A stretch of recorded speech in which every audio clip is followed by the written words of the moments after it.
মনের আগুন অন্তরা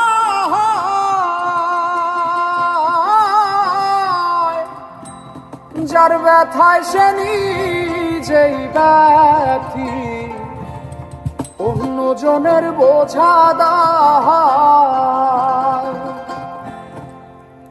বনের আগুন দেখে সবাই, মনের আগুন অন্তরা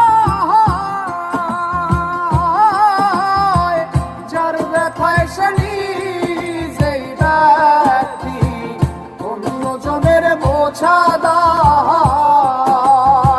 যতই তোমরা দাও সান্ত্বনা, যতই তোমরা দাও সান্ত্বনা, যতই তোমরা দাও সান্ত্বনা, জীবনের আর আশা নাই।